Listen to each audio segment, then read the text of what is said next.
नमस्कार साथियों, आज इस वीडियो में हम जेंडर के बारे में सीखेंगे। पिछले वीडियो में आपने नाउन के भेदों को आपने सीखा होगा। जाति के दृष्टिकोण पर नाउन के 5 भेद होते हैं। तो आज इस वीडियो में हम जेंडर के बारे में सीखेंगे कि नाउन में जो है जेंडर को कितने भागों में बांटा गया है। तो आइए चलते हैं। पहले ये जान लेते हैं कि हम जेंडर कहते किसे हैं। तो जेंडर हम उन चीज़ों के बारे में कहते हैं जिससे यह पता चल जाए कि उसका लिंग क्या है, अर्थात लिंग निर्धारण करने की प्रक्रिया ही जेंडर कहलाती है। जैसे मैन, ओमैन, सन, वाटर। मैन से पता चल जाता है कि यह हमारा पुरुष जाति का है, ओमैन से स्त्री जाति का। तो आइए चलते हैं, अब इनके भेदों के बारे में सीखते हैं। Kinds of gender. तो इसका पहला भेद होता है मैस्कुलिन जेंडर, जिसे हम पुल्लिंग कहते हैं। इसका जो आपका डिफिनेशन होगा, जिस शब्द से पुरुष जाति का बोध होता है उसे हम मैस्कुलिन जेंडर कहते हैं। जैसे मैन, बुल, लायन, ये सभी आपका क्या है, मैस्कुलिन जेंडर है। नेक्स्ट, सेकंड आपका होता है फेमिनिन जेंडर, जैसे कि हम स्त्रीलिंग बोलते हैं। इसमें क्या है कि जिस शब्द से स्त्री जाति का बोध होता है उसे हम फेमिनिन जेंडर कहते हैं। जैसे ओमैन, काफ, लाइनेस। लाइनेस का अर्थ होता है शेरनी, गर्ल, और ईटीसी का अर्थ होता है इत्यादि, मतलब और भी ऐसा चीज़ें हो सकता है। जैसे आप बिच भी बोल सकते हैं, BITCH। बिच का अर्थ होता है कुतिया, जो कि कुत्ते का फेमिनिन वर्ड है। ठीक है, इस तरह से और भी बहुत सारा वर्ड है। चलते हैं नेक्स्ट, कॉमन जेंडर, उभयलिंग। इसमें क्या होता है कि वस्तु जो है दोनों का बोध करा देता है, मतलब स्त्री और पुरुष दोनों जाति का बोध करा देता है, तो उसे हम कॉमन जेंडर कहते हैं। जैसे पेरेंट्स, जब हम पेरेंट्स बोलते हैं तो इससे पता नहीं चलता है कि हम माँ को बुला रहे हैं या पिता को, तो इससे किसी का भी बोध होता है तो उसे हम कॉमन जेंडर कहते हैं। जैसे पर्सन, स्टूडेंट, मोनार्क, सर्वेंट। इसी तरह से और भी सारे वर्ड हैं जो कि आप याद रखेंगे। ये सभी आपका क्या है, कॉमन जेंडर है। और चौथा आपका आ जाता है न्यूटर जेंडर। न्यूटर जेंडर में जो है नाउन जो है ना तो पुरुष जाति का बोध कराएगा ना ही स्त्री जाति का।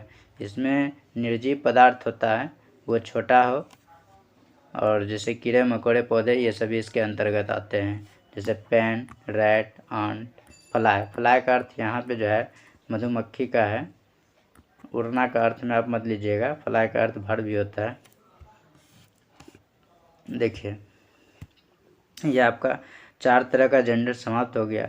अब इसमें देखेंगे कुछ ऐसा नाउन है जो कि मैस्कुलिन की तरह प्रयोग होता है, जबकि वैसा नाउन जो है न्यूटर जेंडर में आता है। लेकिन इसके प्रयोग से हम जानेंगे ये हमारा मैस्कुलिन जेंडर है। जैसे देखिए सन। सन क्या है आपका, न्यूटर जेंडर है, क्योंकि ये निर्जीव है। तो इसका प्रयोग जो है हम जब भी करेंगे पुल्लिंग में करेंगे। जैसे सूरज चमकता है, सूरज गर्म है, इस तरह से।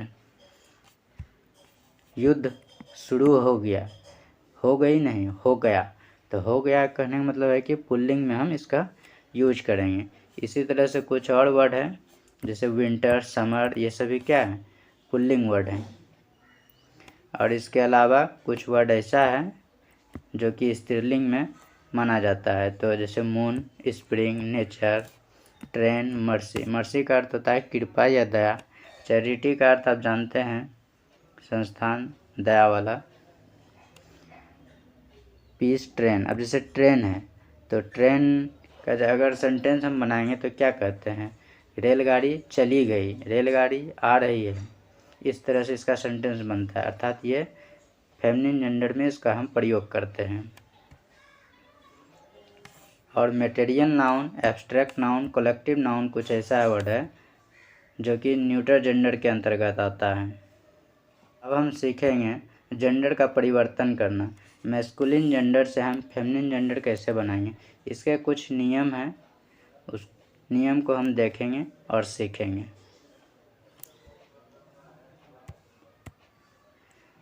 पहला नियम में है आपका कि जो वर्ड दिया गया है उसमें जो है कुछ परिवर्तन करके बनाते हैं, लेकिन कुछ वैसा वर्ड है जिसका कि कोई परिवर्तन नहीं होता है, उसे आप याद ही कर लें।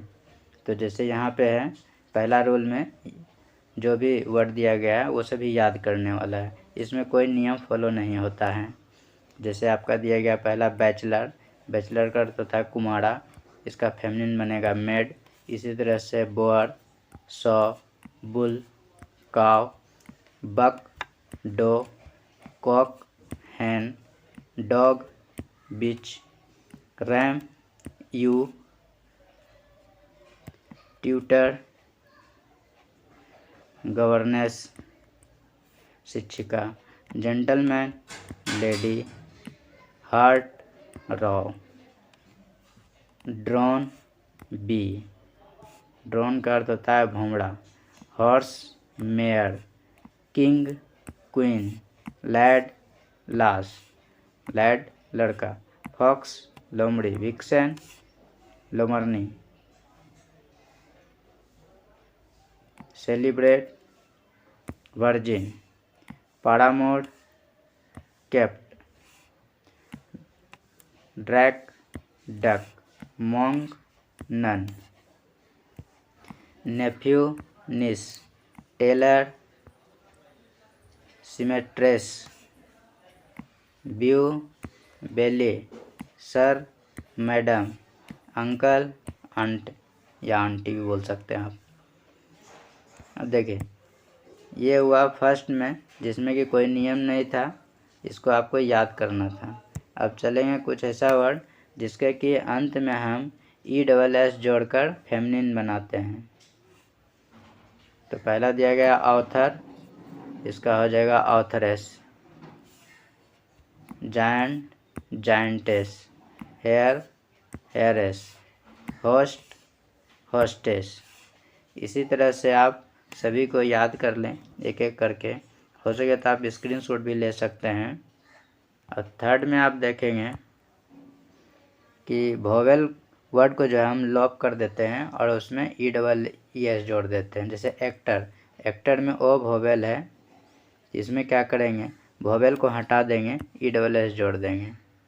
Conductor conductress, director directress, enchanter enchantress, founder संस्थापक फाउंड्रेस, इनहेरिटर उत्तराधिकारी इनहेरिटर्स, इंस्ट्रक्टर इंस्ट्रक्टरेस, नार्गो नेग्रेस,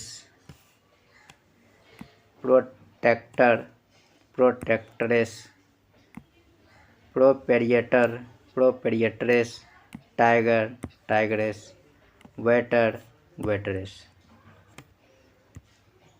अगले नियम में चलेंगे हम, इसमें से देखेंगे आप कि पेयर वर्ड रहेगा। तो इस पेयर वर्ड में आप क्या करेंगे, मैस्कुलिन वैसे वर्ड का बनाएंगे जो कि आप उस वर्ड को आसानी से समझ पाते हैं कि ये आपका मैस्कुलिन वर्ड दिया गया है। बाकी जो वर्ड दिया गया रहेगा उसको आप छोड़ देंगे, उसको उसी तरह से लिख देंगे। जैसे बेगर मैन, बेगर का अर्थ आप जानते हैं भिखारी होता है, मैन लग जाने से इससे स्पष्ट हो गया कि ये पुरुष वाला भिखारी है, तो ऐसा भिखारी है जो पुरुष में है, पुरुष जाति का है। तो जब हम इसका फेमिनिन बनाएंगे तो सिर्फ मैन का बनाएंगे, बाकी वर्ड को उतार देंगे। तो मैन का फेमिनिन ओमेन होता है, यहाँ ओमेन दे देंगे और बेगर को बेगर लिख देंगे। इसी तरह से बुल काफ का प्रयोग करेंगे काव काफ में। बुल का अर्थ होता है सांड, काफ का अर्थ होता है बछड़ा। तो बुल से स्पष्ट हो जाता है कि बछड़ा जो है आपका पुरुष जाति का है, इसको बस फीमेल में बदलना है। तो काफ रहने देंगे, बुल का अपोजिट क्या होता है अर्थात फेमिनिन क्या होता है का होता है, का लिख देंगे। इसी तरह से ब्रदर इन लॉ का सिस्टर इन लॉ होगा, chairman chairwoman, cock sparrow hen sparrow, Englishman Englishwoman, father in law mother in law.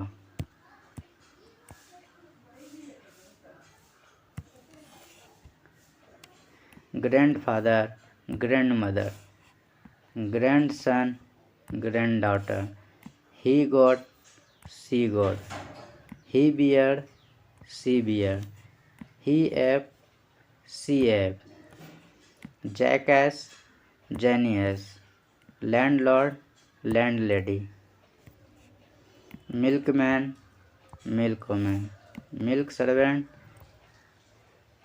Mad servant, peacock peahen, son in law daughter in law, stepson stepdaughter, washerman washer woman. उम्मीद है कि आप gender के बारे में सीख गए होंगे। इसके अलावा और भी ग्रामर रूल डिस्क्रिप्शन बॉक्स के लिंक में दे दिया गया है, तो आप वहां से भी उन सभी वीडियो को देख सकते हैं। तभी आपका जो है इंग्लिश का बेसिक ग्रामर अच्छा हो पाएगा। क्योंकि आप सिंसियर रूप से एक एक पार्ट करके हर एक वीडियो को देखेंगे, तभी आगे अच्छे तरह से आपको समझ में आता रहेगा। क्योंकि आगे चलकर आपको इन सभी चीज़ों की ज़रूरत पड़ते रहेगी, जहाँ कि आप सीनियर क्लास में टीचर आपको ये सभी बातें नहीं बताएंगे। अब आपसे अलविदा लेते हैं। धन्यवाद।